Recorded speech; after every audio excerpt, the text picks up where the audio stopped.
dekada nang may nawawalang tao dito sa baryo. Ayon pa sa nakasulat, may aswang daw na nakatira dito. Mga kalahi ko sila. Wala akong magagawa kundi sundin sila. Ngayong gabi, matutupad na ang matagal nating hinihintay. Isisilang na ulit ang bagong tagapangalaga ng baryong ito. Walang iba kundi si Tonyo.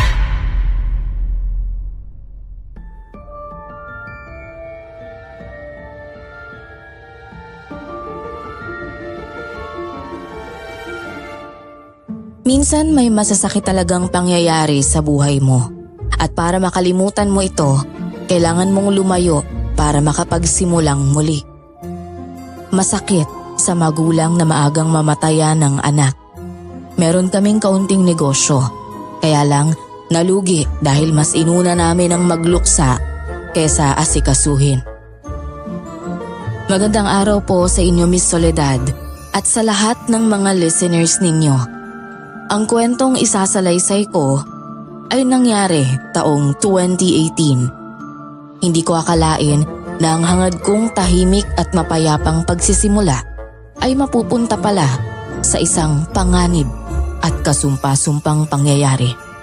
Ako nga po pala si Mario at ito ang aking kwento. Bago ko simulan ng storya, huwag kalimutang mag-subscribe bilang suporta sa ating channel. Lorna, sigurado magugustuhan mo sa sitio na to. Kung sa tahimik, presko pa ang hangin. Dito mo na isisilang ang pangalawang anak natin. Kaya lang malayo naman sa bayan, tsaka hindi pwedeng pasukin ng tricycle. Mabuti na lang maaga tayo nakarating dito dahil kung hindi baka matusta tayo sa init. Okay lang yan. May dala naman akong payong eh. Mas magandang tumira dito dahil malayo sa maigi na sasakyan. Hindi ito katulad dun sa Maynila na kaliwat ka na ng bosina na maririnig mo. Mario, paano mo nga pala nalaman yung tungkol sa baryo na to? Saka tingnan mo nga yung karatula, merong danger zone na nakalagay. Hindi kaya mali ang daan na tinatahak natin? Ito talaga ang daan, kaya alam ko ang baryong ito. Dahil nung bata pa lang ako, doon na kami nakatira sa kabilang baryo. Ayaw ko na kasing umuwi doon sa kabila na wala kaming lupa roon eh. Pumayag ba yung may-ari ng bahay na 1,000 lang ibabayad natin sa renta? Wala na rin naman daw yung may-ari ng bahay. Matagal na raw patay kaya ang nakausap ko na lang ay yung caretaker na lang. Ah, ganun ba? Oo. Kaya mo pa bang maglakad? Bubuhatin na lang kita kasi mukhang pagod ka na. Ikaw talaga, 2 buwan pa lang tong pinagbubuntis ko. Kayang-kaya ko pang maglakad kahit mahigit 20 kilometro, no? Ikaw talaga. Nakuha mo pang magbiro, oo.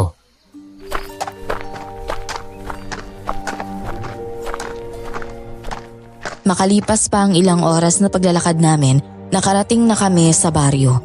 Gulat na gulat kaming pareho ng asawa ko dahil marami palang kabahayan doon. Isang binatang lalaki ang humarap sa amin at nagpakilalang caretaker ng bahay.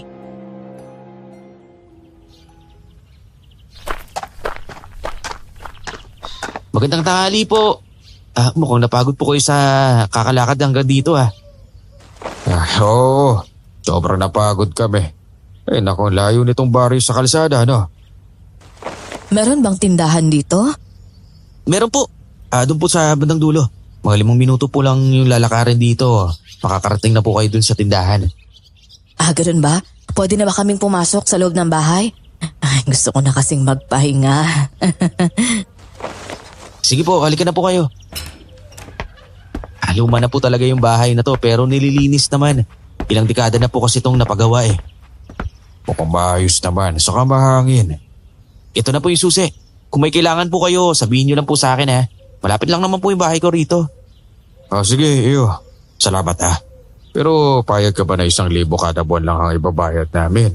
Kailangan ko kasi mag-ibon para sa panganganak nitong asawa ko. Opo, okay lang po yung 1,000. Nakakatawa naman po. Buntis po pala kayo ate. Oo, gusto kasi naming magkaroon ng anak. Yung panganay kasi naming anak na disgrasya kaya nawala sa amin. Huwag na natin pag-usapan yon. Sige po, mauna na po ako sa inyo. Sige, makakalis ka na. Maraming salamat ulit ah.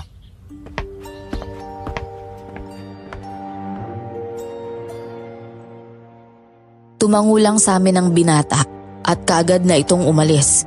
Simula nang nagdesisyon akong lumipat ng matitirhan, nangako ako sa sarili kong kailanman ay hindi na namin pag-uusapan ang namatay naming anak. Ayoko nang maalala pa ang nangyari dahil bumabalik ang sakit na nararamdaman ko. Nang sumapit ang hapon, lumabas kami ni Lorna sa bahay. May nakita kong isang babae nakalalabas lang din sa isang maliit na kubo. Ngumiti siya sa amin at lumapit. Bagong lipat lang din ho kayo? Oo, iya. Ako nga rin ho eh. Nauna lang wata ako sa inyo ng isang araw. Ah, kaya pala. Ako nga pala si Lorna at ito naman yung asawa ko, si Mario. Ako si Iraya. Grabe, sarap ng simoy ng hangin. Ah, sobrang lamig sa katawan. Ano bang dahilan at lumipat ka rito? Nawalan ho kasi ako ng trabaho din sa bayan. Dito lang naman ako pwedeng umuwi. Kaya kahit kubo lang ho yan, malang upa ko dyan. 1,000 din ho kada buwan.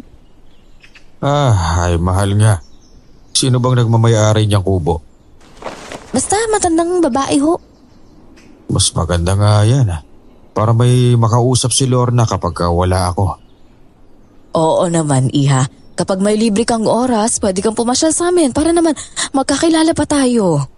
Eh, sige ho.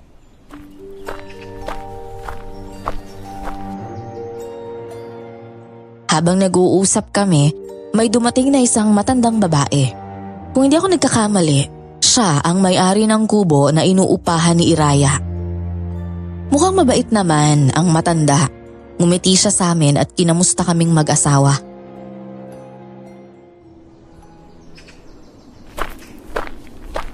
Maligayang pagdating sa baryo namin.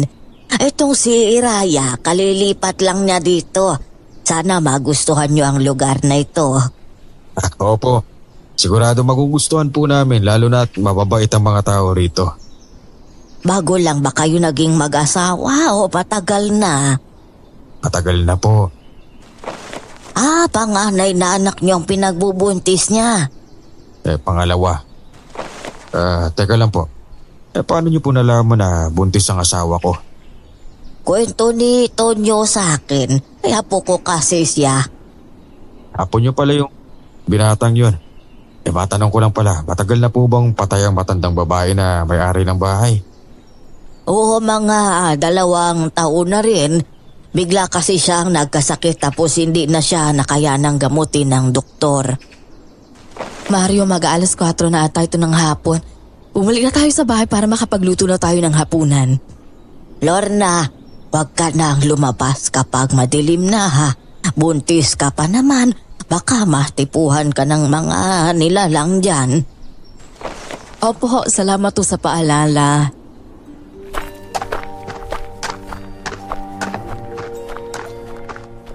Nang sumapit na ang dilim, nagsara na kami ng pintuan at bintana. Unang linggo ng pananatili namin sa lugar, maayos naman ang lahat.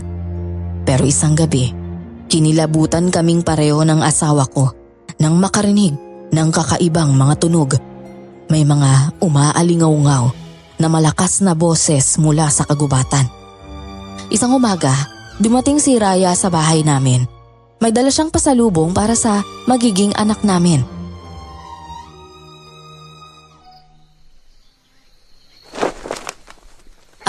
Ang gaganda naman ito mga damit, Raya. Kaya lang hindi ko pa alam kung babae o lalaki yung magiging anak ko eh. Okay lang yan. Unisex naman ho yan eh. Pwede sa babae, pwede sa lalaki. Saka nga pala, Iraya, may naririnig ka rin bang kakaibang tunog tuwing gabi? Natakot nga po ako eh. Minsan pa nga nakakarinig ako ng mga iyak ng bata. Naisip ko tuloy na baka may tiyanak na nakatira dito. Ah, Diyos ko, wag naman sana. Kagabi, may mga tunog na umaalingaw mula sa kagubatan. Ang kailangan po nating gawin, wag na tayong lumabas tuwing gabi. Mahirap na ho kasi, lalo na't hindi naman tayo sanay sa lugar na to. Mario, may bisitata tayo.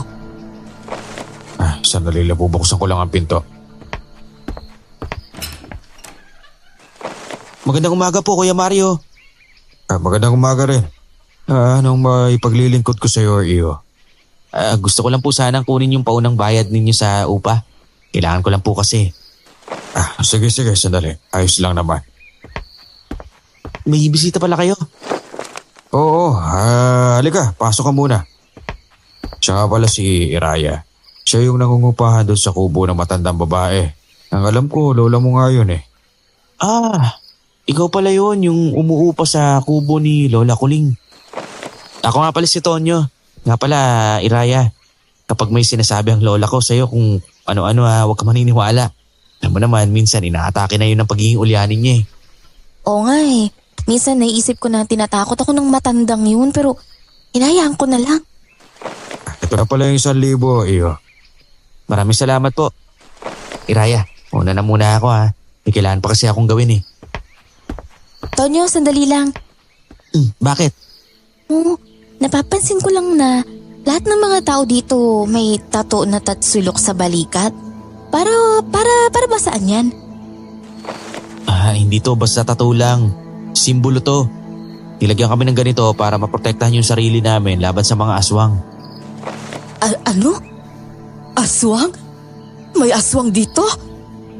Minsan meron, minsan wala. Nagpaparamdam lang sila tuwing kabilugan ng buwan. Isa tong tanda na hindi kami pwedeng galawin ng aswang dahil taga rito kami. Kung ganoon, paano naman kami mga dayo? Kaya nga paulit-ulit na sinasabi ni Lola sa inyo, maaari lang, huwag kayong lumalabas kapag sasapit ng gabi. Hindi naman kayo kakainin ng mga aswang kapag nasa loob kayo ng bahay. Mahigpit na napahawak sa braso ko si Lorna at takot na tumingin sa akin. Napakuyom ako ng kamao sa sobrang galit. Bumalik na naman sa alaala ko ang masamang nangyari noon. Nagpaalam nang umalis si Tonyo at parehong hindi makaimik sina Iraya at Lorna. Paano pala kung delikado ang lugar na nilipatan natin? Ano pa ba? Hindi kita pababayaan. Hindi ko hahayaan na maulit pa na magkaroon ng masamang pangyayari ulit sa atin kagaya noon. Yung anak natin sa sinapupunan mo, poprotektahan ko yan laban sa mga aswang na yan. Ay Mario, natatakot talaga ako eh. Ayoko nang maulit dito sa pinagbubuntis ko yung nangyari sa panganay nating anak. May panganay ho kayong anak? Oo, mag-iisang taon pa lang na namatay siya. Kinain ng aswang. Pasensya na ho na itanong ko pa. Nakakalungkot naman ho yun. Mga buwisit talaga mga aswang na yan. Kahit saan tayo pumunta, sumusunod pa rin sila. Ayaw nga nila tayong lubayan. Sundin na lang ho natin ang madalas nilang sinasabi. Huwag na ho tayong lumabas kapag sasapit na ang dilim. Alam nyo, natatakot ako para sa iyo, Ate Lorna. Buntis ka at sigurado ako na maaamoy yan ng aswang kapag sumapit ang dilim.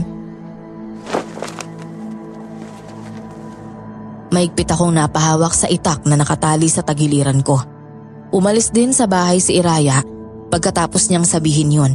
Niyakap ko si Lorna at ilang beses kong siniguro sa kanya na hindi siya masasaktan ng aswang.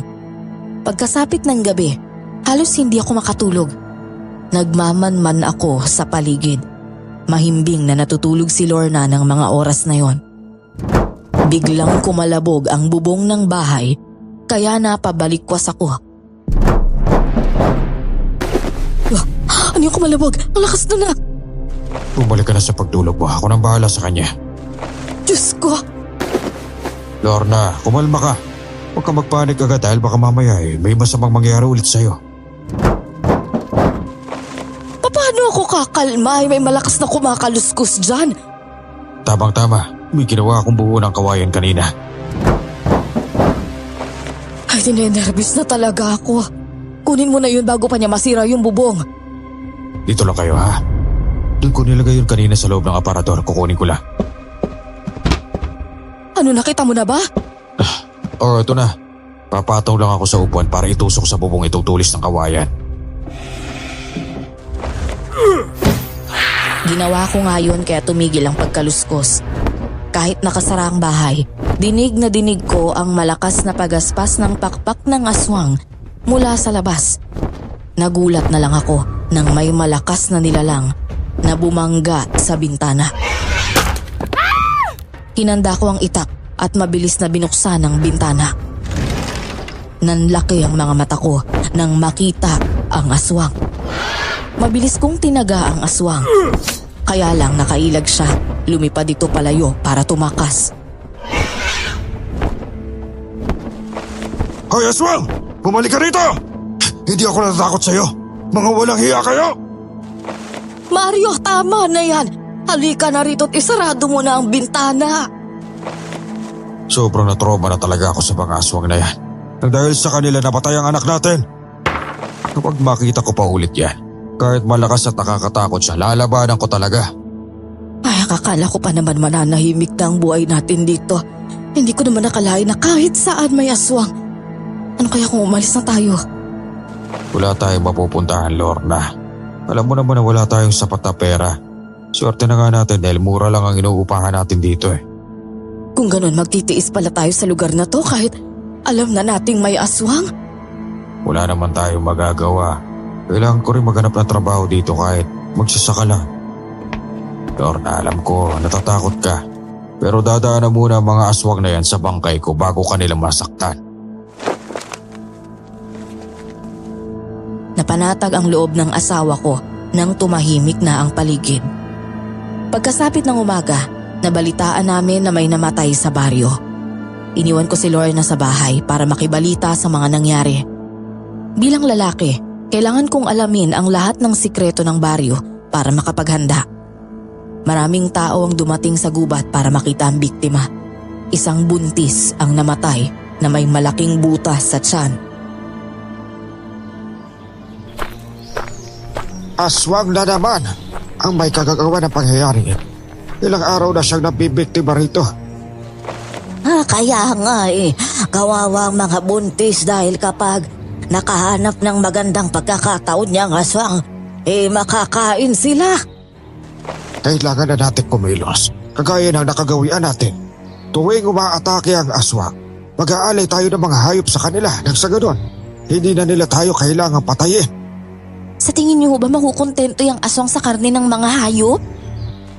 Alam kong hindi magiging sapat sa kanila ang karne ng hayop, pero kahit papano, mababawasan ang kanilang gutom. Mario, ingatan mo ang asawa mong buntis, ha? Nakita ko na ang aswang kagabi.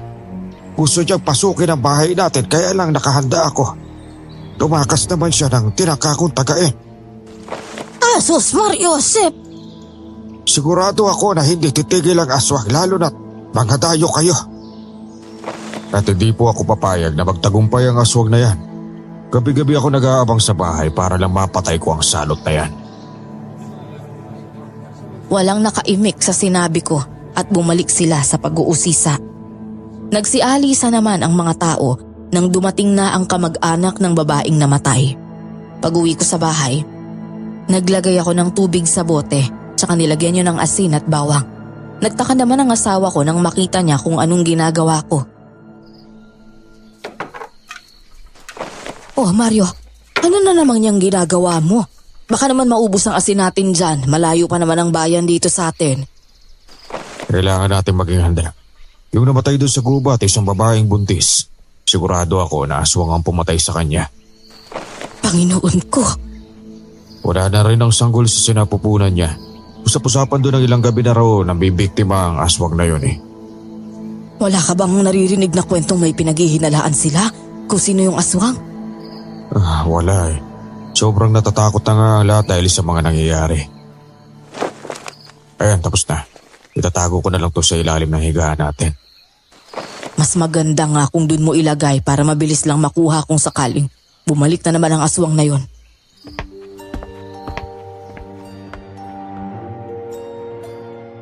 Itinaas ko ang mahabang bedsheet na nakapatong sa higaan namin. Gumapang ako sa sahig at inilagay sa ilalim ng papag ang boteng yun. Napakunot ang noo ko nang makita ko doon ang isang puting plastik. Hinila ko yon at binuksan. Nakita ko na libro ang laman ng plastik na yon.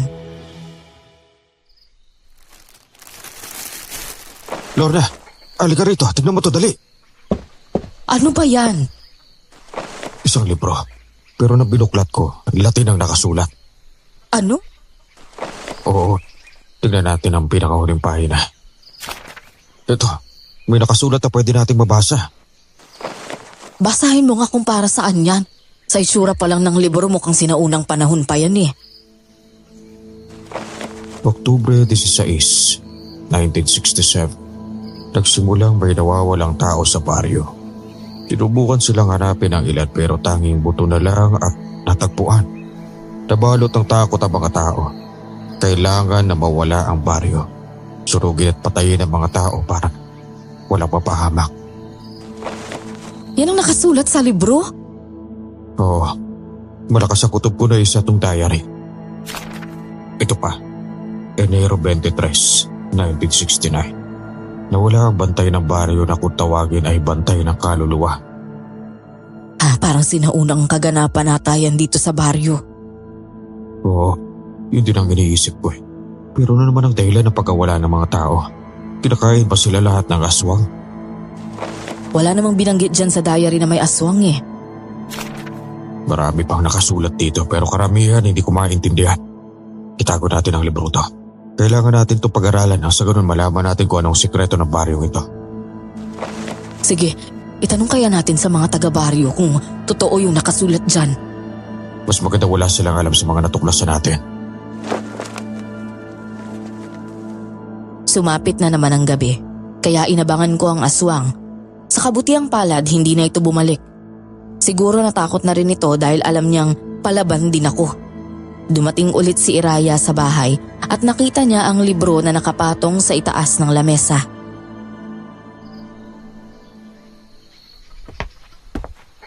Saan ho ninyo nakita yung librong yan? Punong-puno ng alikabok yan ah. Nakita namin sa ilalim ng higaan namin eh. Hindi ko nga alam kung sino ang nagmamayari nito. At saka isa pa, Latin ang nakasulat dyan kaya di namin maintindihan. Marunong ako magbasa ng Latin.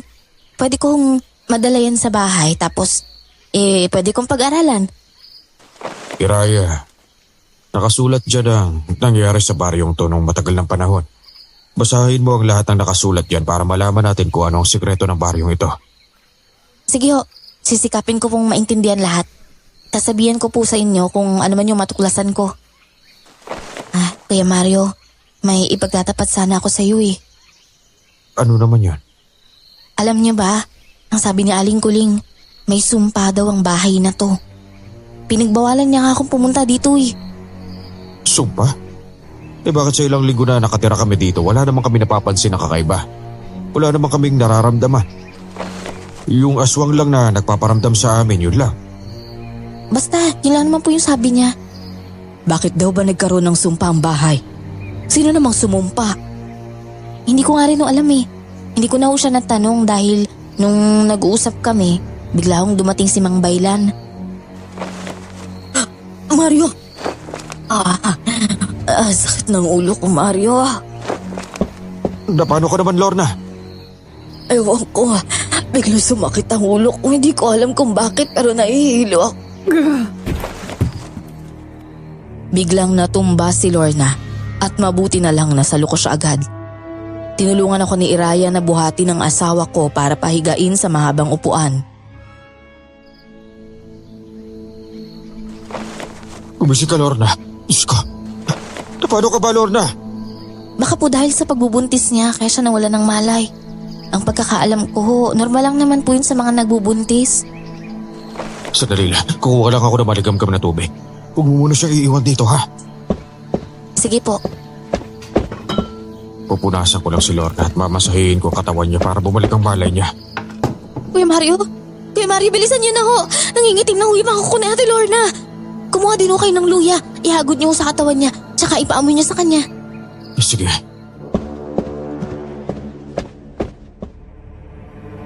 Makalipas ang kalahating oras, bumalik ang malay ni Lorna. Ang buong akala ko nun, mawawala na siya ng tuluyan sa akin. Naikwento naman nito na ilang gabi na siyang dinadalaw ng bangungot tungkol sa aswang na gustong kumuha sa kanya. Bakit hindi mo sa akin sinabi ang tungkol sa bangungot mo? Ayoko na kasing mag-alala ka kaya tinago ko na lang. Dapat o sinasabi niyo kay Kuya Mario kung anong nararamdaman niyo. Sa tingin ko, namarkahan ho siya ng aswang. Lalong-lalo na yung batang pinagbubuntis niyo. Saan naman kaya ako makakakuha ng manunggal para ilagay doon sa bintana at pintuan namin? Doon po sa likod ng inuupahan kong kubo. May manunggal doon eh. Hatiran ko kayo dito mamayang hapon. Maraming salamat talaga, Iraya. Mabuti na lang at tagkataon na nandito ka bago nawala ng malay si Lorna. Kasi kung wala, baka hindi ko alam kung anong gagawin ko. Mabuti pa. Maglagay ho kayo ng luya sa damit niyo para layuan kayo ng masamang nilalang. Oo, gagawin ko yan mamaya.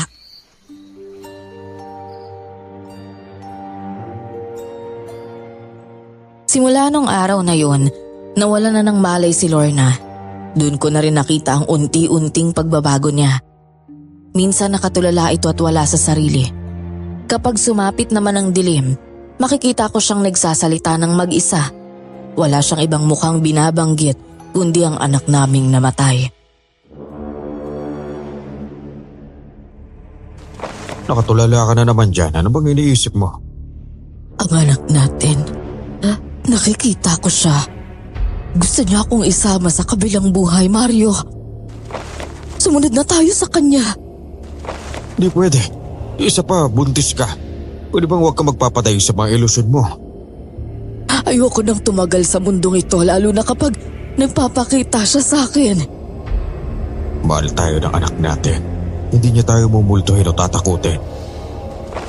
Minsan nakikita ko ang anak natin, pero ang madalas kong nakikita ay ang demonyo.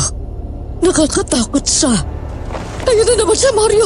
Nakikita ko na naman siya. Layuan mo ka! Alimaw ka! Wala akong nakikitang demonyo, Lorna. Ilusyon mo lang yan. Hindi yan totoo. Alam mo ang mabuti pa, matulog na lang tayo. Paano ka makakatulog kung sa bawat pagpikit ko? Nakikita ko pa rin yan. Nasa harapan natin siya, kaya imposibleng hindi mo siya makita. Sige na, tama na yan. Tinatakot mo lang ang sarili mo eh. Matulog na tayo. Nagwawala si Lorna at ayaw niyang mahiga sa tabi ko. Sobrang naaawa ako sa asawa ko. Kung may iba pa sana kaming mapupuntahan.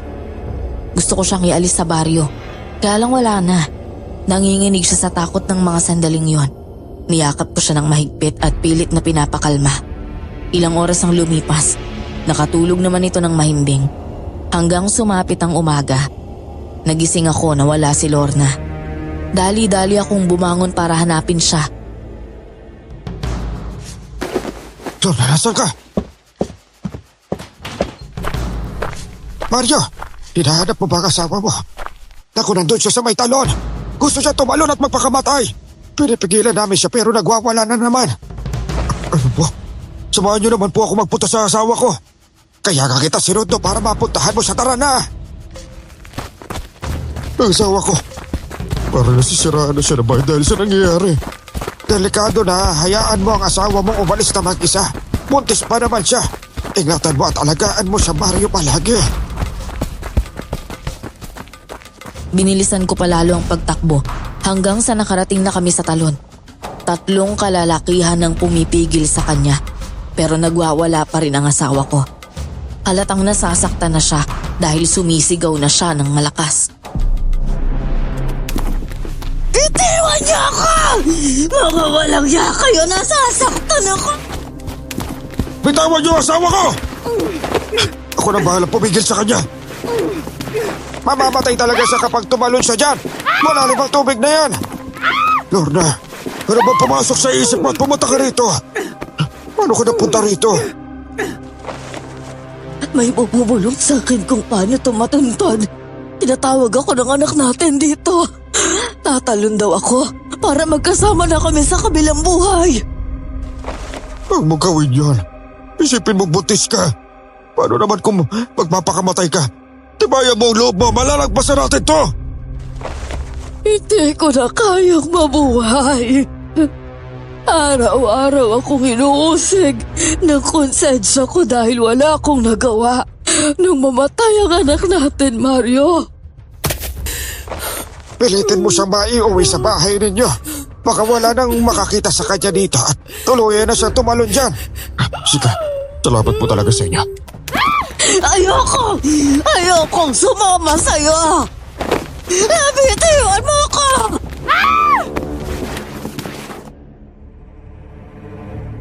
Binuhat ko siya at dinala sa bahay ng mga oras na yon. Sumunod naman sa amin sina Iraya at Tonyo. Nag-aalala silang pareho sa nangyari kay Lorna. Natakot ako nang makita kong nanlilisik ang mga mata ni Lorna sa sobrang galit sa akin. Kinakagat niya ako at kinukurot ng malakas. Sinabi ko na sa'yo, hayaan mo na ako mamatay! Talaga na, Lorna. Ano ba talagang nangyayari sa'yo, Lorna? Hindi na kita maintindihan. Kuya Mario, huwag niyo nang patulan si Ate Lorna. Baka po nasobran siya sa stress kaya siya nagkakaganyan. Ang akala ko, limutan niya ang nangyari. Napag-usapan na namin to na magsisimula kami ulit. Hindi kaya sinabi na lang niya sa inyo na nakalimutan na niya yung nangyari? Para wag po kayong mag-alala. Bilang isang ina, mas doble ang sakit ng nararamdaman niya dahil sa pagkawala ng anak ninyo. Paano po nalaman ang nangyari sa anak? Ako po ang nagkwento, Kuya Mario. Tingnan mo si Ate Lorna. Nangingitim na naman ang labi. Hoy, Lorna! Lorna! Gumising ka nga, Lorna! Tuluyang nawala ng malay si Lorna. Tinawakan ko ang pulso niya. Nang malaman kong tumitibok pa ito, nabawasan ang pag-aalala ko. Ang mabuti pa ho, hayaan niyo na lang siyang magpahinga. Kaya ata siya nawala ng malay dahil sa pagod eh. Hindi ko na talaga alam kung anong gagawin ko. Bakit ba ito nangyayari sa amin?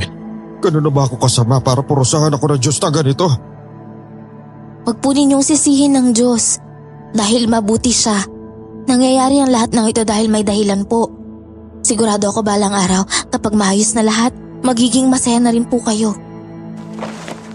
Hindi ko alam kung darating pa ang araw na yun. Mabuti pa. Umalis na lang muna kayo. Gusto kong mapag-isa. Sige po. Kapag may kailangan po kayo, tawagin niyo lang po kami ha. Nang makaalis na sila, inaplos ko ang mukha ng asawa ko. Sinisisi ko ang sarili ko dahil sa nangyari. Ang duwag ko nun, kaya nagawang patayin ang aswang ang panganay kong anak. Matagal bago nagising si Lorna, kaya nagluto muna ako ng pagkain sa kusina. Ilang minuto rin akong nandun, pero biglang nakarinig ako nang may bumagsak sa sahig mula doon sa kinaroroonan ni Lorna. Dali-dali akong pumunta doon at nakita ko si Lornang nakaupo na habang nakatalikod. Mabuti naman at gising ka na, Lorna. Nagluto na ako ng makakain natin. Mamatay ka na! Ako ba ang gusto mong mamatay? Ikaw talaga. Hindi ako pwedeng mamatay dahil aalagaan pa kita. Aalagaan ko pa kayo na magiging anak natin. Hindi ikaw ang mamamatay kundi ako! Isa kang duwag! Tatapusin ko na ang buhay ko gamit ang kutsilyong ito! Lorna, ibaba mo yung kutsilyo. Ano ba? Tama na yan. Ipigilan mo na naman ako! Pakiusap, hayaan mo na akong magpakamatay! Gusto niyang tarakan ng kutsilyo ang kanyang tiyan, pero buong lakas ko siyang pinigilan. Nagtagumpay naman akong makuha yon. Bigla na naman siyang nawala ng lakas at bumalik sa paghiga sa upuan. Pagkasapit ng hapon, habang natutulog siya, pumunta ako sa poso para mag-igib. Nakasalubong ko si Iraya na bitbit ang mga gamit niya.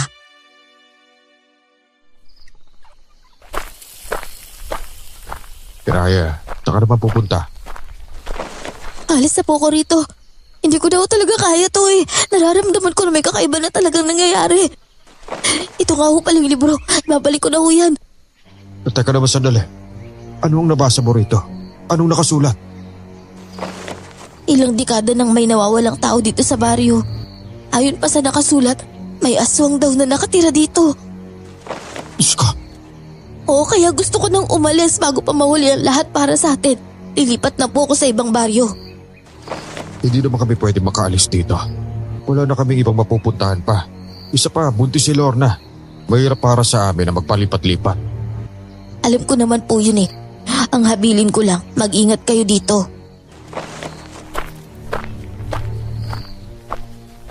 Buti na lang nakita tayo dito sa poso. Matanong lang, hindi ba kasabayan nyo lang ang dalagang yun? Bakit siya umalis? Natatakot raw siya dito kasi maraming aswang. Kaya nga sinasabi ng ibang matatanda na mag-iingat ang lahat. Lalo na kapag gabi. Nag-iingat naman po talaga kami. Saka yung nangyari sa asawa ko, baka po dahil lang yun sa tindi ng trauma. May nakaraan kasi kaming hindi maganda. Mario, may pagtatapat ako sa iyo. Di kaya nagkakaganyan ang asawa mo dahil kinakain ang dating may-ari ng bahay ang kaluluwa niya. Kalilipat ko lang din naman sa baryong ito pero noon pa man ay naririnig ko na kwento tungkol sa may-ari ng bahay. Masama daw siyang babae at pumapatay ng mga tao. Hindi naman ako nakaimik sa mga nalaman ko kay Mang Baylan. Iniwan ako ng matanda na nakatulala. At hindi ito tumigil sa pagbibigay ng payo sa akin bago siya umalis. Hanggang isang umaga, dumating si Aling Kuling sa bahay na inuupahan namin. Inusisa ko siya kung totoo ang sinabi ni Mang Baylan sa akin. Sabi niya sa akin, baka raw nagkakaganito si Lorna dahil kinakain raw ang kaluluwa niya. Sino naman ang kakain ng kaluluwa ng asawa mo? Ang matandang may-ari nitong bahay. Kaya ata umalis si Iraya dun sa kubo dahil sa kanya. Tinatakot niya ang dalaga. Nagulat nga lang ako nang magdesisyon si Iraya na lilipat sa ibang baryo. Opo, bago pa umalis si Iraya, nagkita po kami. Natatakot rin daw siya sa posibleng mangyayari sa kanya. Ganito yan, Mario. Sa totoo lang, hindi ko rin alam kung tama nga ang sinasabi ni Mang Baylan. 20 anyos ako nung lumipat dito. At yung may-ari nasa 30 ang edad. Alam mo bang mabait yun? Pero ang sabi nila, may lihim daw siya. Kaya po ng ano? Ano po ang lihim niya? Ayon sa haka-hakang narinig ko, isa daw siyang mangkukulam. Nasaksiyan ko ang pagpatay sa kanya ng mga albularyo. Awang-awa nga ako at gusto ko siyang tulungan. Kaya lang ay wala naman akong magawa. Hindi ko naalala na may ginawang masama sa akin ng matandang yun. Iniwan po ba niya sa inyo itong bahay niya? Hindi, dahil itinuring ko siyang kaibigan. Gusto kong asikasuhin ang mga naiwan niya. Inalagaan ko ang bahay niya at ang kanyang mga lupain. Maraming natatakot sa bahay na yan pero wala naman akong naramdaman na kakaiba nung tumira ako dyan. Kahit nga kami po, wala naman po kaming paramdam. Malakas talaga ang kutob ko na ang mga aswang ang dahilan kung bakit nagkakaganyan ang asawa ko. Lumapit si Aling Kuling kay Lorna at biglang hinawakan niya ang tiyan ng asawa ko. Nagalit si Lorna sa ginagawa niya at pilit siyang itinutulak. Ginapos ng matandang babae ang dalawang kamay ni Lorna at parang piniga ang tiyan niya. Aling Kuling, ano po ginagawa ninyo? Huwag kang mag-alala, wala kong gagawin para ikapahamak ng asawa at anak mo. Gusto ko lang maramdaman kung buhay pa yung sanggol na nasa sinapupunan niya. Mararamdaman niyo po ba yan? Oo, ayan ang sanggol, nakakapa ko na. Ano? Gumagalaw pa po siya? Teka, ayos lang po ba ang anak ko? Oo, malusog ang anak mo. Malakas sumipa. Ilang buwan na nga ito? 3 na po. Malapit na mag-4 na buwan. Duda ko na may kinalaman ng aswang sa nangyayari sa asawa mo. Kung totoong gusto niyang patayin ang asawa mo, makukuha niya ang sanggol mo sa kahit anong paraan. Ginagawa ko rin naman po ang lahat para maprotektahan ang asawa ko. Tama yan. Ang totoo niyan, kaya ako nagpunta dito para sabihin sa iyo na bantayan mong maayos ang asawa mo, baka mapagkamalan siyang aswang at mapatay ng mga tao. Sige po. Ito kasi si Lorna, tumatakas palagi. Nang umalis na si Aling Kuling, biglang napahawak ng mahigpit si Lorna sa balikat ko. takot na takot ang mukha nito. Siniksik niya ang kanyang ulo sa dibdib ko habang nanginginig sa takot. Bakit ka ba natatakot? Dahil na naman ba to sa demonyong nakikita mo? Mario, ayoko na. Ayoko ng mga anak. Kukunin pa rin siya ng aswang sa atin. Malulungkot tayo ulit. Alam mo ba kung gaano kasakit sa akin na makita na ganyan ka? Ayoko sanang sabihin to. Kaya lang para ka nagbaliw, Lorna. Totoo nga ang sinasabi ko. Kukunin siya. Madalas ko nga nakikita ang aswang sa panaginip ko. Minsan nasa bintana rin natin siya nakasilip. Naiintindihan ko naman kung bakit ka nagkakaganyan. Bumabalik ata ang trauma mo simula nung sinalakay tayo ng aswang dito. Hindi talaga ako makakapayag na hindi ko mapatay ang lintik na halimaw na yan. Hindi ko masasabing nasa normal na pag-iisip pa ang asawa ko ng mga oras na yon. Kitang-kita na ang kanyang pagkakaiba. Hindi na rin siya naglilinis ng katawan at paminsan-minsan wala itong ganang kumain. Halos maubos na ang lahat ng oras ko sa pagbabantay sa kanya. Kaya lang, minsan sa sobrang pagod ko, nakakatulog ako ng mahimbing. Isang tanghali, bigla na lang nawala si Lorna sa bahay. Nataranta ko kung saan ko siya hanapin. Nabigla ako nang dumating si Aling Kuling sa bahay at kasama nito si Lorna.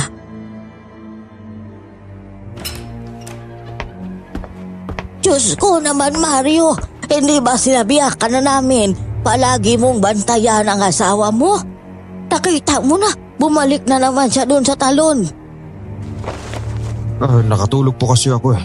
Hindi ko na malaya na pag-alis niya dahil sa sobrang pagod ko. Salamat nga po pala at nakita niyo siya ron. Marami namang tao doon kaya lang natatakot silang lumapit sa asawa mo. May dala siyang bato. Tignan mo tong sugat sa balikat. Binato niya ako. Naku, pasensya na ho kayo. Ay Diyos ko, hindi po sinasadya ng asawa ko ang ginagawa niya. Ayaw ko sa'yong matanda ka, bad ka. Sinabunutan mo nga ako.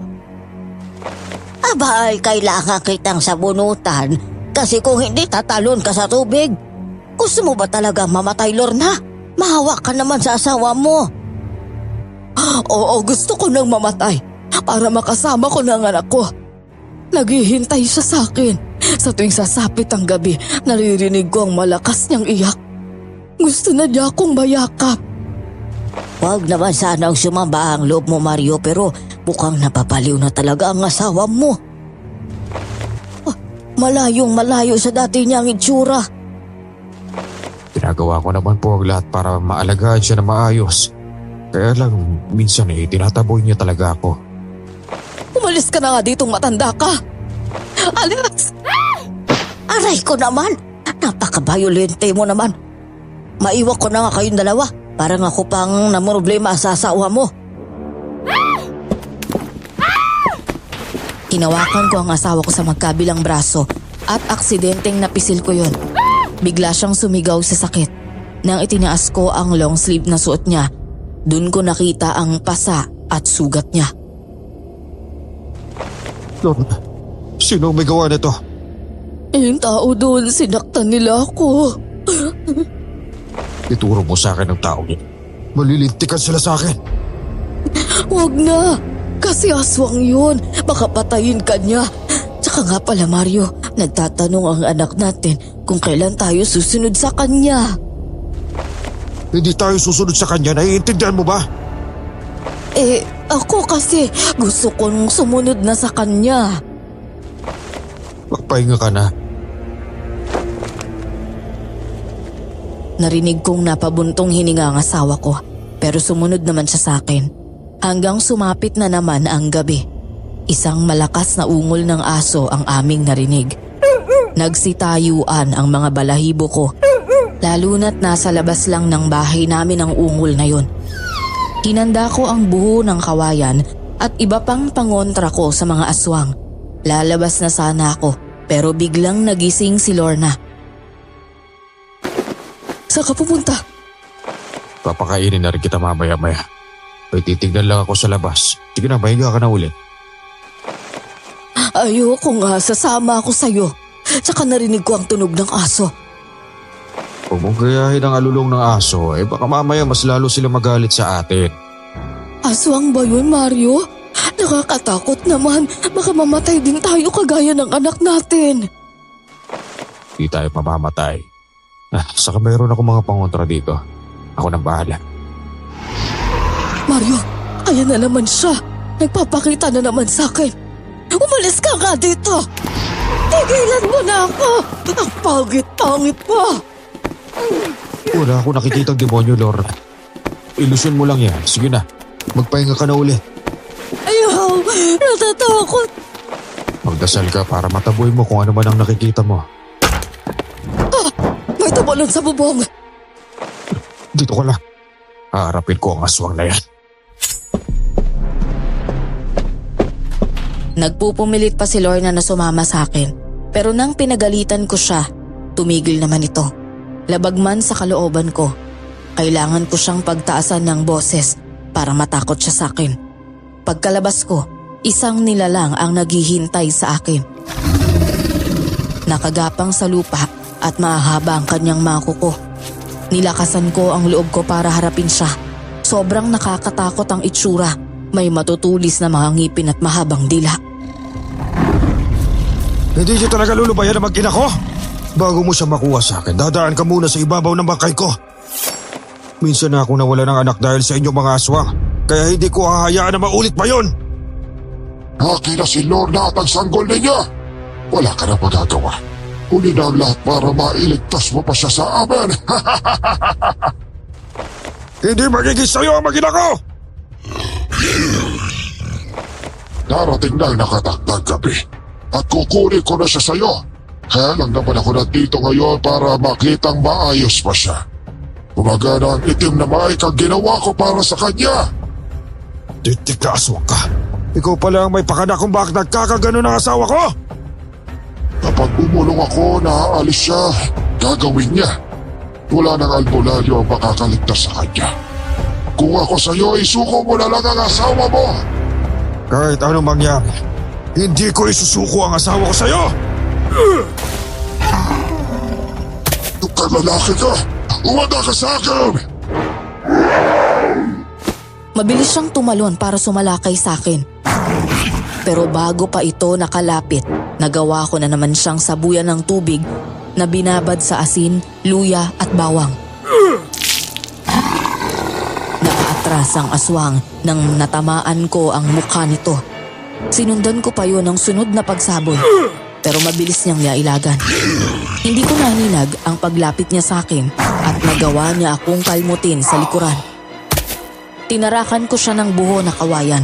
Tinamaan ko siya sa balikat kaya napangil ito. Gigil na kung patayin kayo mga halimaw. Sinuwerte ka lang ngayon. Hoy aswang! Nandito ka lang palang hayop ka ah! Mabuti na lang dumating ka, Tonyo. Tulungan mo ako mapatay ang lintik na aswang na to. Opo, titiradurin kitang lintik ka! Ah! Buisit ka, bata ka! Natamaan mo ako. Umanda kayo sa akin sa susunod nating pagkikita. Tumata ka siya! Ang bilis yung patabuhan ng pakpak. Kaninang wala yun sa likod niya. Ganun po talaga mga aswang. Halika, sundan po natin siya! Sige, dalihan natin! Sinundan namin ang aswang hanggang makarating kami sa kakahuyan. Wala nang bakas ng aswang doon. Hindi na rin namin narinig ang malakas na pagaspas ng pakpak niya. Hindi pa sumuko si Tonyo at niyaya pa rin akong puntahan ang ibang bahagi ng kakahuyan. Nang makumpirma naming nakatakas na ito, nagdesisyon kaming bumalik sa bahay. Palibata ng aswang na yun, wala siyang laban sa atin ah. Nasukatan ko siya sa braso gamit itong kawayan. Nandito pa ang dugo niya. Bilisan natin ang paglalakad. Baka alis na naman si Lorna. Kuya Mario, totoo po talaga ata ang haka-haka na kaya nagkakagano ng asawa ninyo dahil sa matandang babae nagmamay-ari ng bahay noon. Hindi. Sinabi mismo ng aswang sa akin na ginagamitan niya ng itim na mahika ang asawa ko. Kaya ito nawawala sa tamang katinuan. Nakipag-usap ang aswang sa inyo? Oo. At sinabi niya na gusto niya makuha si Lorna. Sana walang mangyaring masama sa mag-ina mo. Pero bilib ako sa'yo kuya. Kahit mag-isa ka, handa ka lumaban sa aswang para lang maprotektahan siya. Mahal na mahal ko ang mag-ina. Hindi ako papayag na makuha sila ulit ng aswang sa akin. Saka nga pala, paano ka nga pala nakarating sa bahay? Sinadya ko talagang lumabas nang marinig ko yung malakas na ungol ng aso. Gusto ko rin mapatay ang aswang na yun eh. Hindi na nila pwedeng masakop ang baryo. Tama ka, hindi tayo maaari magpasakop sa kanila. Nang makarating, laking gulat ko nang makitang bukas ang pintuan namin. Natakot ako sa pag-iisip na baka may masamang nangyari sa asawa ko. Dali-dali akong pumasok at tiningnan siya sa kwarto. Wala siya ron. Tonyo, tulungan mo ako mahanap si Lorna.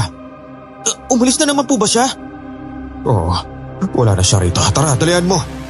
Doon po tayo pumunta sa talon. Baka nandun na naman siya dahil gusto niya magpakamatay. Sana maabutan pa natin si Lorna. Ay, Diyos ko, pag-asawa ko, mas lalo siyang lumalala araw-araw. Huwag kayong paglala. Magiging maayos din po ang lahat. Tutulungan kitang iligtas si Ate Lorna sa kamay ng mga aswang. Habang papalapit na kami sa talon, napadaan kami sa malaking puno ng balete. Nakita ko doon ang damit ni Lorna. Wala itong bahid ng dugo.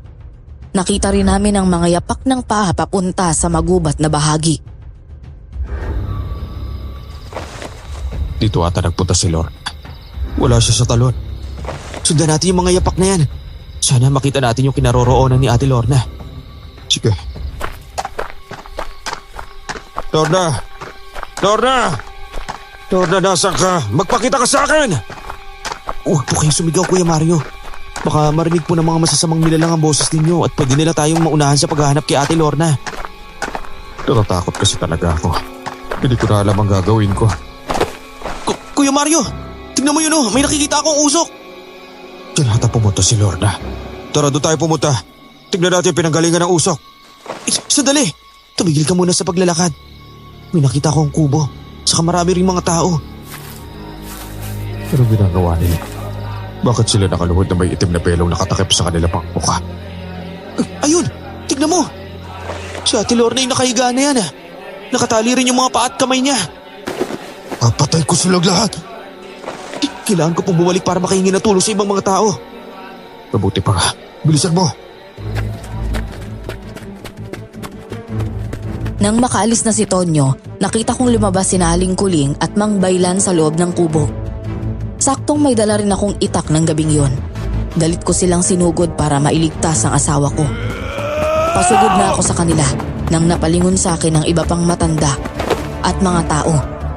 Pinoprotektahan nila ang dalawang matanda at sabay-sabay nila akong sinuntok at sinipa. Natumba ako sa lupa dahil sa sobrang sakit. Mga walang hiya kayo! Pakawalan ninyo ang asawa ko! Kakailanganin namin si Lorna. Siya lang ang makakapabigay ng lakas sa amin. Dapat ka ay matuwa ka dahil nagtagumpay na kaming ialay ang kaluluwa ni Lorna sa mga aswang. Matatahimik na ang baryong ito! Bakit ninyo kailangan ialay ang asawa ko? Alam niyo naman buntis siya. Ang kapal talaga ng mukha ninyo. Nagbigay pa kayo ng payo sa akin, yung pala mga traidor rin kayo! Sinasabi ko na sa'yo na kahit ano ang iutos ko kay Lorna, yun ang gagawin niya. Kapag nga inutusan ko siya patayin ka, gagawin niya. Wala niyo ko! Mga hayop kayo! Nakahanap ako ng magandang pagkakataon para tarakan ang isang lalaki ng buho na kawayan. Natamaan ko siya sa kanyang mga mata. Nagalit ang ibang kasamahan ni Mang Baylan at Aling Kuling. Hindi nila napigilan na magwangis aswang at naghahandang tarakan ako ng mga kuko nila. Hatagan niya! Hindi ba ito ang tamang pagkakataon para kumain tayo ng tao? Isusumpa tayo ng bathala natin kapag mas nauna pa tayong makakain sa kanya na karne ng tao. Mga so kayo! Mga limaw! Mga demonyo! Tama ka, Mario. Lahat kami nakagarito sa baryo ay mga aswang. Kakailanganin ko ang asawa mo para maging ganap na aswang na rin ang apo ko. Siya ang huling tagapagmana ng lahi namin. Sayang nga nakaalis na si Raya. Gusto ko nga sanang ipaasawa ang dalagang yon sa apo ko. Si Tonyo ba ang tinutukoy mo? Alam ni Tonyo ang lahat. Traitor din ang lalaking yun. Siya pa ang nagdala sa akin dito. Magpapanggap pa siyang hihingi ng tulong sa mga tao. Kaya mahal na mahal ko ang apo ko. Dahil magaling rin siyang manglinlang. Sa oras na makaalis ako dito, papatayin ko kayong lahat. Hindi ka na makakaalis dyan. Dahil gusto kong makita mo ang pag-aalay namin sa asawa mo.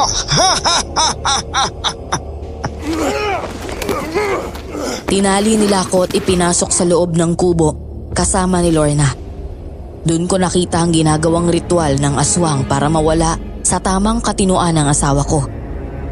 May kandilang itim na nakasindi, bungo na kulay itim din at litrato ni Lorna habang nagwawalis sa likod ng bahay.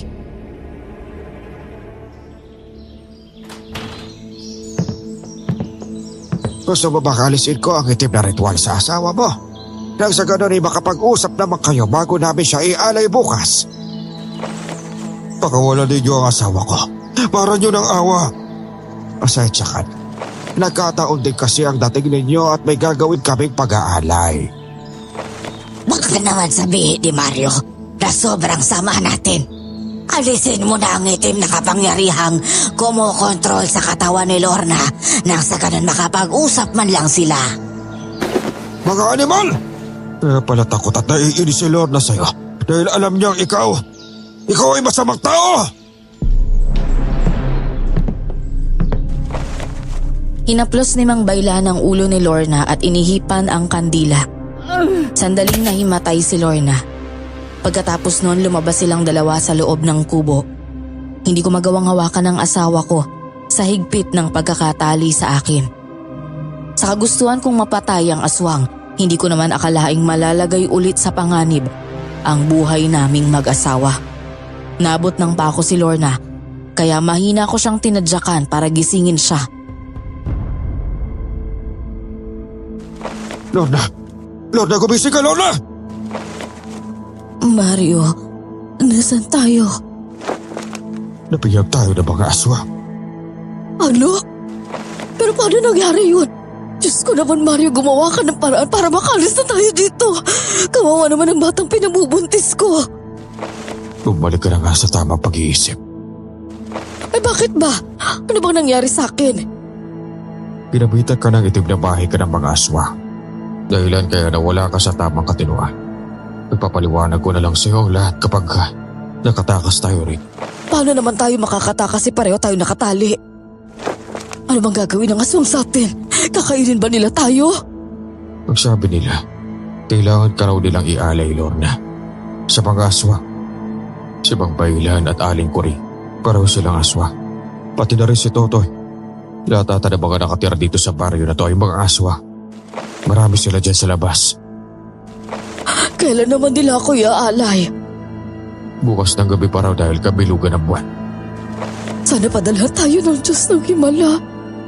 Ayoko pang mabatay, Mario. Lalo na't malapit ko nang isilang ang anak natin. Pagkasapit ng umaga, naghahanda na ang lahat para sa gagawing pag-aalay mamayang gabi. Dinalan kami ni Aling Kuling ng pagkain, pero itinapon niya ito sa sahig.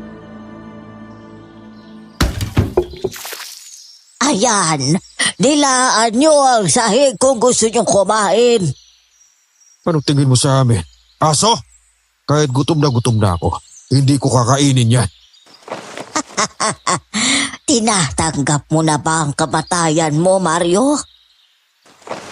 Aling Kuling, bakit niyo po ito ginagawa? Kahit aswang po kayo, tao pa rin naman kayo. Kaya pakawalan niyo na kami. Hindi nga pwede dahil kailangan ka namin. Naniwala pa naman ako sa inyo na masamang matanda ang nagmamay-ari ng bahay na tinitira namin. Pero nagsisinungaling ka lang pala. Ikaw pala ang tunay na masama. Panahon na para malaman ninyo ang totoo. Ako ang nagmamay-ari ng bahay na tinitirhan ninyo.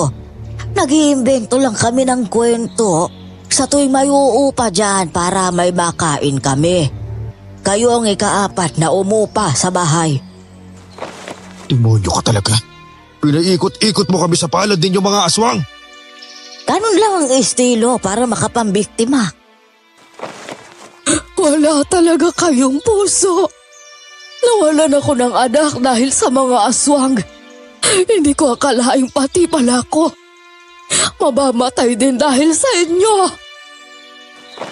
Wala na sana kaming balak na galawin ka. Kaya lang, nagkataon na kailangang maipasa kay Tonyo ang pagiging aswang ko.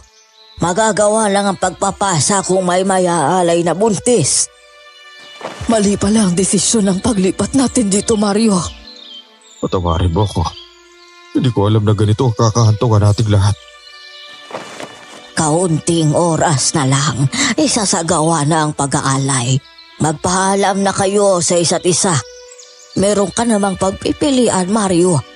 Kung papayag ka na maging aswang kagaya namin, bubuhayin kita. Hindi ako tutulad sa inyo mga salot. Huwag na huwag lang talaga akong makawala dito. Dahil kapag nangyari yun, uubusin ko kayo lahat. Susunugin ko kayo! Tumawa lang ng malakas si Aling Kuling at iniwanan kami. May biglang pumasok ng 3 babae sa loob ng kubo. Ginapos nila si Lorna at kinuhanan ng isang basong dugo sa braso. Umiiyak sa sakit ang asawa ko at sobra akong naawa sa kanya habang pinagmamasdan siya. Mario, papakiusapan ko na lang sila. Papayag akong maging-alay. Makaalis ka lang. Pumayag ka man o hindi, magiging alay ka pa rin. Mas mabuti nang mamatay tayo ng sabay kaysa titignan lang kita kinakain ng mga aswang na yan. Hayaan mo na ako. Huwag mo na akong alalahanin. Hindi nga pwede. Aalis tayo ng sabay dito. Hindi ako papayag na magbubuwis ka ng buhay para lang sa akin. Ano pang kwenta na mabuhay ako kung wala ka? Kaya nga wala na tayong pagpipilian. Hindi mo na ako magagawang maililigtas pa. Piliin mo ng mabuhay. Hindi. Hindi ako papayag. Hindi ako papayag sa gusto mo. Linti kasi itong tali na to, sobrang higpit. Kuya Mario, kumusta na po kayo? Pinapahirapan po ba kayo ni Lola? Walang iya ka, bata ka! Inutubo ko! Wala na akong magagawa. Nakatakda sa libro na magiging aswang ako at para mangyari yon, kailangan naming ialay si Lorna. Ang dami naman babae dyan. Bakit si Lorna pa? Alam mo naman kung anong naranasan namin sa mga aswang noon. Hindi ko lubos akalain na nagkikwento rin pala ako sa isang aswang. Hindi ka pa ganap na aswang, Tonyo. Gugustuhin mo bang pumatay ng tao gaya ng ginagawa nila? Kung alam mong baluktot ang paninindigan nila, huwag ka nang gumaya. Mga kalahi ko sila. Wala akong magagawa kundi sundin sila. May sarili kang isip. Hindi ka pwedeng diktahan ng kahit sino. Gamitin mo ang utak mo. Buntis ako at alam mong nawalan na kami ng anak dahil sa mga aswang. Patawarin niyo po ako. Gusto mo rin maging halimaw? Mas masarap maging tao, Tonyo. Wala kang dapat na pagtaguan. Wala kang kalaban at walang gustong pumatay sa'yo. Sana hindi pa huli ang lahat para matulungan mo kami. Hindi ko alam kung ano maitutulong ko. Marami sila. Lahat ng mga taga-baryo puro mga aswang. Anong magagawa ko para labanan sila, ha? Wala. Mamamatay din naman kayong lahat eh. Tinalikuran kami ni Tonyo. Pareho kaming nawala ng pag-asa ni Lornang makaligtas hanggang dumating na ang gabi ng pag-aalay. Sabay nila kaming inilabas. May nakita akong malaking apoy at mga katawan ng hayop na buo pa.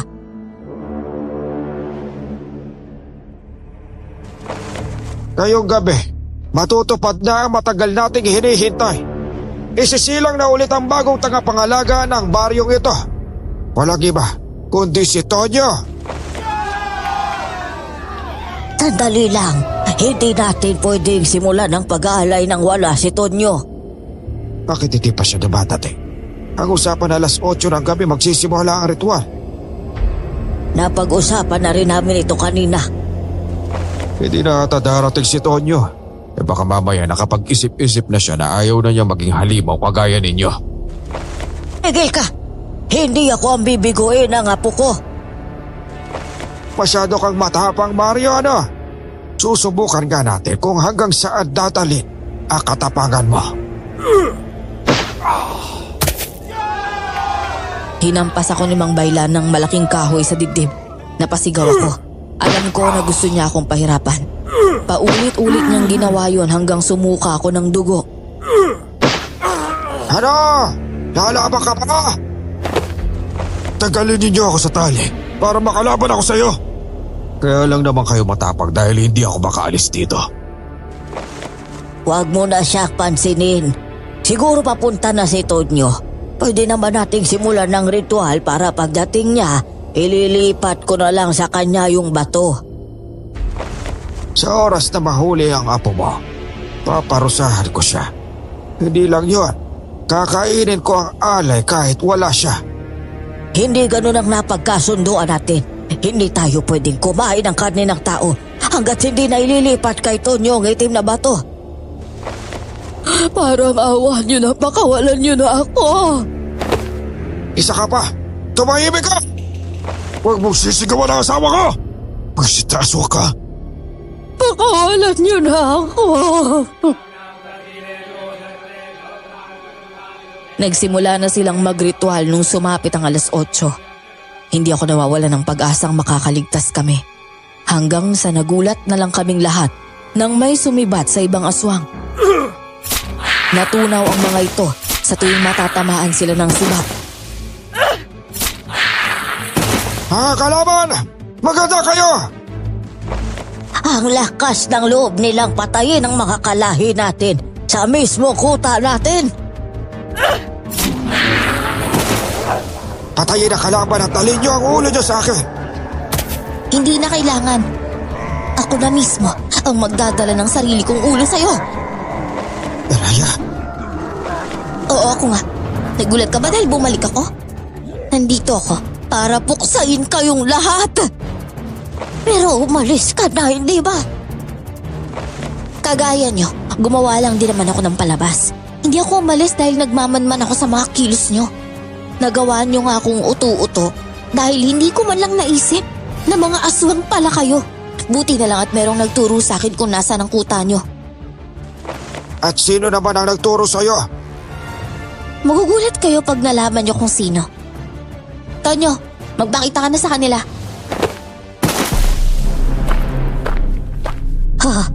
Tonyo, apo. Bakit mo naman ginawa ito? Bakit mo kami tinraidor? Kami ang kalahi mo. Sa amin ka dapat kumampi. Ayoko maging kagaya ninyo. Nagbago ang lahat ng pasya ko dahil kina Ate Lorna at Kuya Mario. Ayoko maging aswang. Gusto ko ang buhay ko ngayon. Walang kinakatakutan at walang pinagtataguan. Walang iya ka, Tonyo. Kumanda ka sa akin. Papatay kita, bata ka!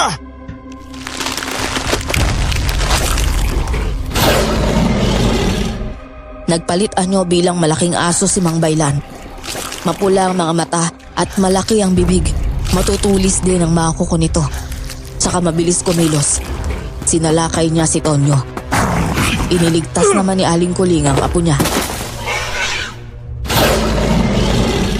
Hindi ako papayag na saktan mo ang apo ko kahit parehas tayong aswang.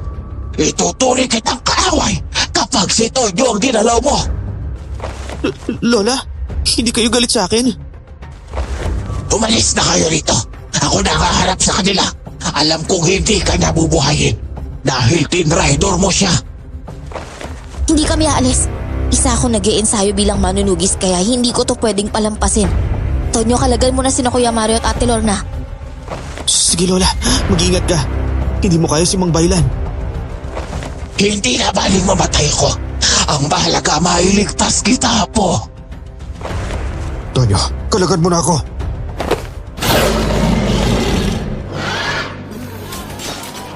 Umatake na ang mga aswang kina Aling Kuling at Iraya. Mabilis namang tumakbo sa kinaroroonan ko si Tonyo para kalagan ang mga lubid na nakatali sa akin. Nang makawala ako, lumapit ako kay Lorna para alisin siya sa papag. Halika Lorna, tuloy mo! Salamat sa Diyos. Nagbago ang isip ni Tonyo. Kaya nga, kailangan ko makatulong sa kanila. Dito ko lang. Pero teka, ano naman ang gagawin mong pangontra sa kanila? Gagamitin ko ang lakas ko para mapatay ang ibang aswang na yan. Mag-iingat ka, Mario. Oo, dito ko lang ha. At huwag na huwag kang aalis dito.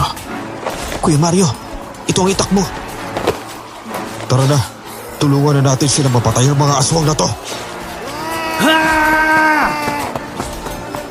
Naganda kami ni Tonyo para atakihin ang ibang mga aswang. Malalakas at mabibilis silang lahat. Kaya hindi maiwasang makalmot nila ako. Nagagawa ko namang tagain ang iba at napuputol ang kanilang mga braso at paa. Nakikita ko si Iraya. Nakikipaglaban kay Mang Balyan. Si Aling Kuling naman pinapatay ang mga kalahi niya para maprotektahan ang kanyang apo. Itong napabagay sa inyong mga aswang kayo!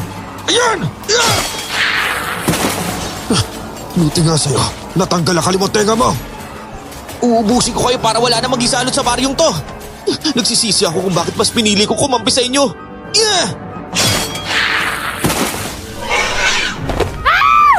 Hindi! Si Lorna, inaangat siya na aswang sa ere! Kailangan na natin siya tulungan. Sa oras na bumagsak siya, siguradong mamamatay siya. Anong gagawin natin? Hindi ko kaya lumipad. Wala akong bakbak. Lola Kuling, tulungan mo si Ate Lorna. Parang awa niyo na po. Patawarin niyo na ako kung mas pinili ko kumampi sa kanila. Kaya mo sila kinakampihan dahil pusong tao ka pa rin. Hindi rin kita magagawang saktan dahil apo kita. Parang awa niyo na po. Papatawarin ko kayo sa ginawa niyo sa amin. Basta iligtas niyo lang ang asawa ko.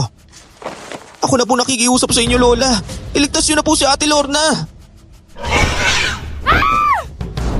Wala nang nagawa ang matandang babaeng aswang, kundi lumipad sa ere para iligtas ang asawa ko. Nagawa niyang patayin ang aswang na umangat kay Lorna at dahan-dahan niya itong binaba. Sobrang nagpapasalamat si Lorna sa ginawa ng matanda. Maraming salamat ho. Hindi ko yung ginawa para sa'yo. Nakiusap ang apo ko kaya kita niligtas. Si Mang Baylan na lang natitira natin kalaban. Malakas ang aswang na yan dahil isa siyang sinaunang aswang. Siyang tinatawag na Hanagom. Si Raya, nagawa siya sakta ng aswang. Hiraya! Kumanda ka sa aking aswang ka. Akong papatay sa'yo!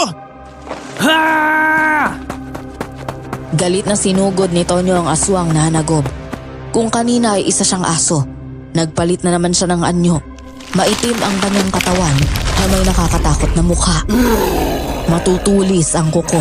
May kakayahan din ang aswang na pahabain ang dila para hulihin ang biktima. Nakailag siya sa ilang beses na pag-atake ni Tonyo. Nahuli niya si Tonyo sa liig at buong lakas na hinagis. Sumuka si Tonyo ng dugo pagkabagsak sa lupa. Kahit magsanib-sanib kayo ng pwersa, hindi niyo ako mamamatay. Mga mahihinang nilalang lamang kayo. Nagbabayad ka sa ginawa mo sa apo ko. Sa tingin mo ba kaya mo ko? Baka nakakalimutan mo kaya ka lang naman naging aswa. Ay dahil sa akin! Mario, lapitan mo si Tonyo, tulungan mo. Inalilabo ako ng mahabang panahon. Tama lang palang nagbago ang isip ng apo ko. Kapag maging aswang siya, gagawin mo lang siyang utusan. Tatapusin ko na kayo. Mga mahihinang nilalang, mawawala kayong kwota! Nang inatake ng aswang na Hanagob si Aling Kuling, doon na ako tumakbo palapit kay Tonyo. Hirap na hirap siyang tumayo. May sugat siya sa likod dahil tumama sa malaking kahoy. Sobrang daming dugo lumalabas sa sugat mo, Tonyo. Ayan mo na ako. Tulungan niyo na lang si Lola na mapatay ang aswang. Sadyang malakas ang aswang na yan. Si Raya nga, nagawa niya rin talunin. Tarakan mo siya ng punyal sa dibdib. Iyon ang kahinaan niya. Sumatal ka muna rito sa puno. Kumalma ka lang. Hubarin ko lang din tong damit ko at itatali ko sa sugat mo. Habang nagtatali ako sa sugat ni Tonyo, nakarinig ako ng malakas na sigaw ni Aling Kuling. Pagkalingon ko, hawak siya ng aswang na hanagod. Sa puso, bumagsak ito sa lupa at wala ng buhay. Si Lola!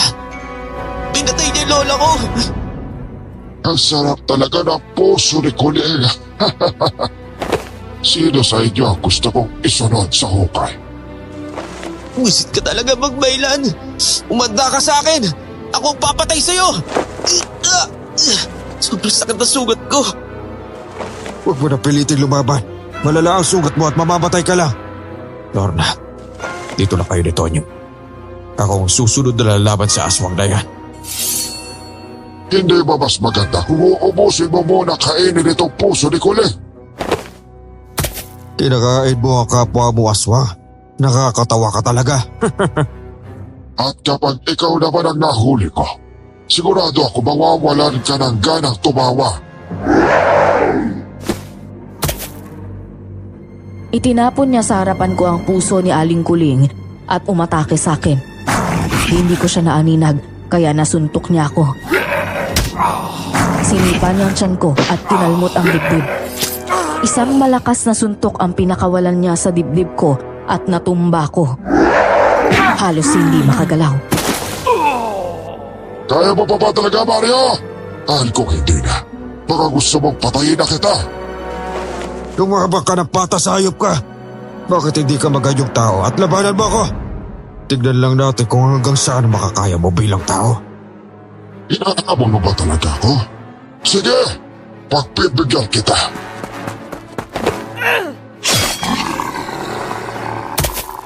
Hindi pa nga ako patay, mayabang ka na. Anak na, buhay ka pa palang hayop na babae ka. Hindi ko alam na isa ka manunugis. Kaya ginawa ko ang lahat ng paraan para mataboy ka rito bago ko gawin ang pag-aalay. Pero mukhang hindi matutuloy ang plano mo dahil hadlangan kita. Wala ka ng kawala ngayon. Panahon na para maningil ako sa ginawa mo sa tatay kong albularyo. Marami akong pinatay na albularyo. Kaya hindi ko alam kung sino doon ang tatay mo. Mabilis na hinugot ni Mang Baylan ang patalim na nakatarak sa likod niya. Malakas niyang hinampas ang braso ni Iraya. Kaya tumalsik ang babae. Doon ko na siya inatake ng itak. Kahit anong tao na si Mang Baylan, mabilis at malakas ito. Hindi ko alam kung paano siya lalabanan para mapatay. Hindi ko inaasahang magawa niya akong sakalin. Pinilit kong makawala, pero kinagat niya ang braso kong may hawak na itak. Bitawan mo, Leg! Hindi ko inaasahan na mas mauna kitang patayin kaysa sa asawa mong si Lorna. Lorna! Tignan mo ang asawa mo. Kapag piniga ko pa ng mahigpit ang leg niya, sigurado ako mapuputol ang ugat at mamamatay na siya. Wag! Ako lang naman ang kailangan mo. Magpapakain ako. Huwag mo lang patayin ang asawa ko. Wala na kayong silbi sa akin. Papatayin ko man siya o hindi, makakain pa rin kita. Kasama yung sanggol mo.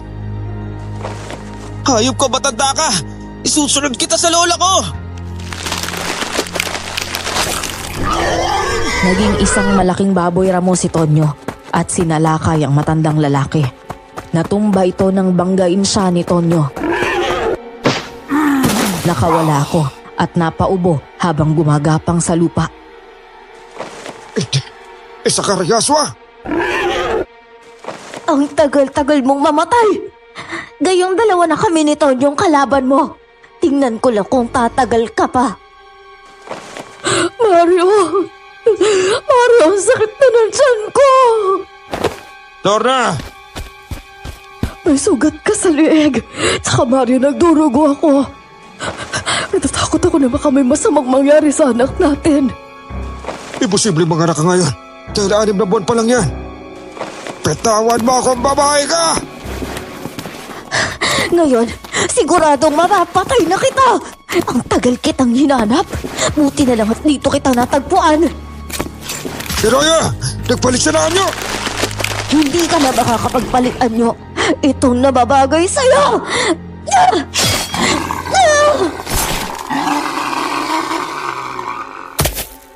Dito, maaari. Hindi ako pwedeng mapatay ng bagoong manunugis. Totoo mo may kapangyarihan ka, pero nanghihina ka rin. Marami ka ng dugong nawala. Baka may gusto ka sabihin. Sabihin mo na bago ka malagutan ng hininga. Tandaan mo, hindi pa dito natatapos ang lahat. Mayroon pa akong makakalahin na darating para matupad ang plano ko. Masyado ka ng maraming sinasabi.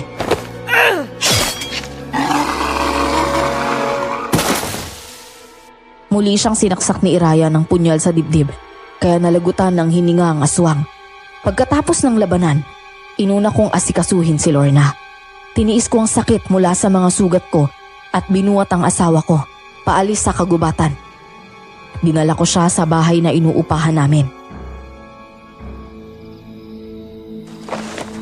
Masakit pa rin ba ang tiyan mo? Iinit lang ako ng tubig. Parang hindi na siya sumasakit. Talaga? Sigurado ko bang maayos lang ang pakiramdam mo? Oo, sumasakit pa pero hindi kagaya kanina. Baka sa sobrang kaba ko lang, kaya ako nagdurugo. Tumigil na rin naman ang pagdurugo. Ay, Diyos ko, salamat sa Diyos. Kailangan kitang dalhin sa kumadrona para malaman natin ang sitwasyon ng anak natin. Ipagpabukas na lang natin. Pagod na ako dahil sa nangyari. Ang bait ng Diyos. Nakaligtas tayo. Pero sana ligtas ang anak natin.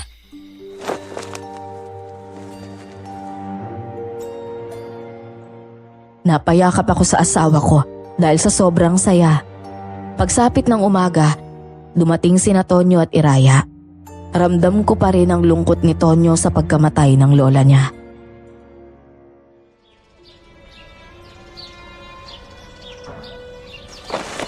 Patawarin mo kami, Tonyo. Nang dahil sa amin, nagawang ibuwis ng lola mo ang buhay niya. Kung hindi ka siguro nakinig sa amin ni Lorna, baka buhay pa siya ngayon. Sobrang sakit para sa akin ang nangyari kay Lola. Nagpapasalamat na lang ako dahil walang namatay na kahit isa sa inyo. Patawarin niyo rin ako sa nagawa ko. Ayos lang, iho. Ang mahalaga, nagsisi ka na. Teka nga pala, paano ka naging aswang na baboy mo? Dati naman talaga akong aswang eh. Kaya lang hindi ko nailabas yun dahil sa takot. Ang dahilan kaya may gagawing pag-aalay ay para magkaroon pa ng lakas si Mang Baylan. Kung nagtagumpay ang pag-aalay kagabi at nakain niya ang sanggol, magiging hari na siya ng buong aswang. Pero bakit ang sabi ng lola mo ay para daw sa iyo ang pag-aalay? Dahil ayaw niyang malaman ng ibang aswang ang totoo. Kamusta na ho pala yung tiyan niyo, Ate Lorna? Eto, medyo okay na. Kaya lang sumasakit kapag kilos ako ng kilos. Payag ko ba kayo na mahawakan ko yung tiyan niyo para malaman natin yung sitwasyon ng bata? Marunong ka ba iyak? Oo, tinuruan ako ng kumadrona kong lola. Pumayag naman kaming hipuin at hilutin ni Iraya ang tiyan ng asawa ko. Napanatag ang loob namin nang sabihin ng dalagang maayos ang lagay ng bata. Mismong araw na yon, pinagtapat ni Tonyo ang dahilan kung bakit mas pinili niyang kumampi kay Iraya kesa sa mga kalahi niya. Pag-ibig ang nagtulak sa akin para gumawa ng tama. Siguro kung hindi ko lang nakilala si Iraya noon, hindi rin magbabago ang isip ko. Malaki pala ang impluensya ni Iraya sa iyo. Pero paano ba kayo nagkasundo na magtulungan? Nagkunwaryo ako na aalis pero pinigilan ako ni Tonyo. Sinabi ko sa kanya ang tungkol sa nakasulat sa libro. Doon niya inamin sa akin ang totoo. Nakalagay kasi sa libro na yon ang pangalan ni Mang Baylan eh. Doon sa librong nakuha mo sa akin? Oo, kaya nung sinabi sa akin ni Tonyo na isa rin siyang aswang, pinagbantaan ko siyang patayin. Natakot ata sa akin kaya nag-usap na lang kami na magtulungan. Alam na kasi namin pareho na ikaw, Ate Lorna, ang target nila. Maraming salamat sa ginawa ninyong dalawa para sa amin ng asawa ko, ha? Buong buhay ko itong tatarawin na malaking utang na loob. Ito na ata ang simula ng bagong buhay ninyo. Ako na lang ang natitirang aswang sa baryong to. Sinunog na rin namin ni Iraya ang mga labi ng iba pang mga aswang kagabi. At pangako ko po sa inyo, simula ngayon, wala nang aswang ng mananakop. Wala na ring aswang na papatay ng mga tao. Ikaw na nga talaga ang susunod at tagapangalaga ng baryong ito, ano? Sisikapin ko pong maging mabuti kahit kakaiba ako. Para sa amin, hindi ka naman kakaiba, Tonyo. Ikaw ay isang mabuting kaibigan. Paano ba yan? Kailangan ko talagang lisanin ng baryo ngayon dahil may susunod pa akong mission eh. Bibisita ka ba ulit dito? Oo naman. Ngayon pa ba na alam ko na kung sino ang susunod na tagapangalaga nitong baryo?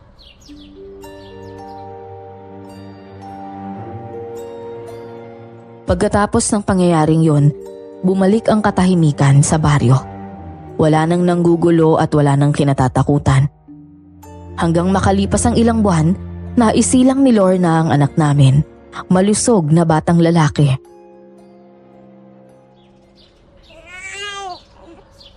Sa wakas, may anak na ulit tayo. Nagsaya-saya ko. Pagkatapos na mga nangyari sa atin, tagumpay pa rin tayong nabuo. Lalo na ang pamilya natin. Kahit ako sobrang saya ko. May anak na tayo, Mario. Aalagaan natin siya at mamahalin ng sobra. Piniling natin to sa Diyos na sana bigyan niya tayo ulit ng biyaya. Ang gusto kong ipangalan sa kanya ay Gabriel. Gabriel? Iyon din ang pangalan ng panganay nating anak, ha? Oo, para kahit anong mangyari, hindi natin siya makalimutan. Sobrang saya ko nang makita ko ulit ang bunga ng pagmamahala naming mag-asawa. Mabuti na lang talaga at mabuti ang Diyos dahil hindi niya kami pinabayaan. Sa kasalukuyan, nasa 60 anyos na ako. At ang anak kong si Gabriel ang nagsusulat nitong kwento habang sinasalaysay ko sa kanya ang nangyari. Sina Iraya at Tonyo ngayon ay may sarili na ring pamilya. Sana may napulot kayong aral sa kwentong ibinahagi ko. Maraming salamat at more power sa inyong channel.